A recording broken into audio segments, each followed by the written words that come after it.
At the start of the movie, the excessive influx of political thrillers has made things monotonous in Bollywood, but still, we have high expectations with every new such release.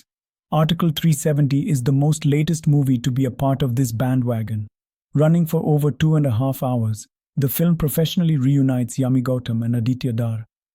Following the turbulence in Kashmir in 2016, Rajeshwari Swaminathan, an official from the Prime Minister office, selects Zuni Haksar, a local young field agent, for a highly confidential mission. The seemingly impossible task involves the revocation of infamous Article 370, all while making sure not a single innocent life is harmed. It's directed by Aditya Suhas Jambhale and features Priyamani Dar, Arun Govil, Vaibhav Tatwawadin, Kiran Karmarkar and others. What works for Article 370 movie? Have no doubts, Article 370 is a political film, which was inevitable due to its subject. But the movie has a very strong core with a blend of real and fictional strings. It connects several parts of real life, including terrorist Burhan Wani's execution, demonetization, terror funding, Pulwama attack, and the abrogation of Article 370 of the Indian Constitution, alongside many fictional intrusions in the form of history bashing, aimed barbs at political opponents, and other dramatizations. The movie runs backward with its plot focusing on the events that led to the abrogation of Article 370, how the government planned the whole move and went ahead with the same forms the main crux of the movie. It puts women at the forefront with 2 female protagonists saving the day in their respective fields. Moreover, the drama in Article 370 movie is engaging. The makers managed to ably instill thrill in a plot that could have easily become redundant after a while. Article 370 has a solid emotional balance, which it achieves by putting the Indian Army against terrorists. All the fictitious drama pays off well eventually when seen as a whole. Basically, Article 370 movie is an explainer of how and why the Indian government did away with the special status of Jammu and Kashmir. Jawaharlal Nehru's role in Jammu and Kashmir's accession to India is often debated. However, portraying the Pakistani army, the ISI, and its generals as dim-witted fools is a baseless and unfounded claim. The politicians, represented by Raj Zuchi, who appears to be modelled after ex-Chief Minister Omar Abdullah, are depicted as more comfortable with anarchy in their state than with peace. Regardless of political affiliations, it is evident that the individuals in question lack practicality and prioritize their hunger for power over the well-being of the nation. Additionally, a journalist, who is easily recognizable as a prominent figure from NDTV, is shown casually wandering around the PMO's office for information, falsely claiming to have been appointed as a lecturer at Harvard. She exercises significant influence in political offices, allowing her to question those in positions of power for narrative purposes and create compelling villains. While some characters may come across as caricatures, it is important to note that this is not uncommon in storytelling. In contrast to a movie like Kerala Story, where the dialogue is often inflammatory and divisive, this text presents a more balanced perspective.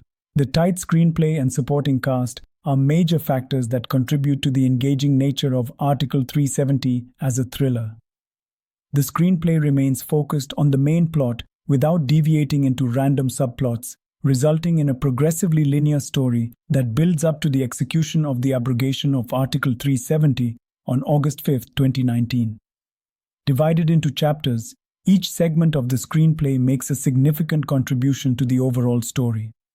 The political changes in the valley, from the assassination of Burhan Wani to the individual journey of Zuni Haksar and her conflict with superiors, are tied together efficiently.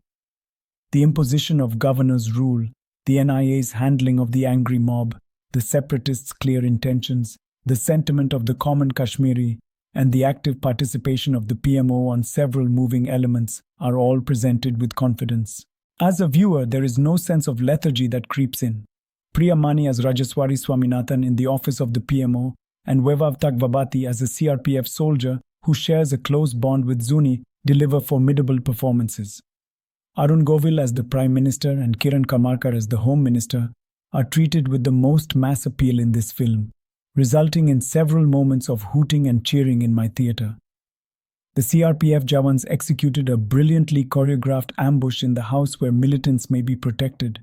How are the performances? Yami Gautam Dhar is spectacular in the film. Her intensity deserves to be witnessed on the big screen. She roars like a lioness, emotes like a queen, and maneuvers like an able performer. The actress is vocally strong with her intonations rising and subsiding aptly. What stands out is Yami's succinct hold on aggressive scenes. Kiran Karmarkar stuns you as the Home Minister of India. His portrayal resembles a perfect copycat description of the present real-life HM Amit Shah. From bodily gestures to certain oral traits, Karmarkar aces every little detail of the character he is playing.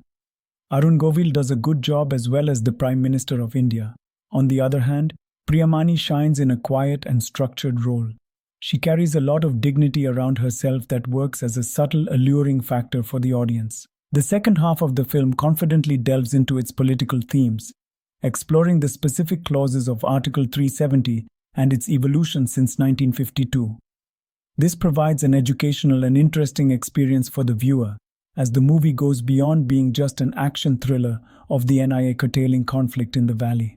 Instead, this article aims to discuss the reasons why it was used as a crutch for many to circumvent being under political and legal scrutiny. Yami Gautam delivers a confident and convincing performance in the film, which celebrates the government's move. Article 370 is a solid political thriller that you should definitely see in theaters this weekend. That was a video, guys.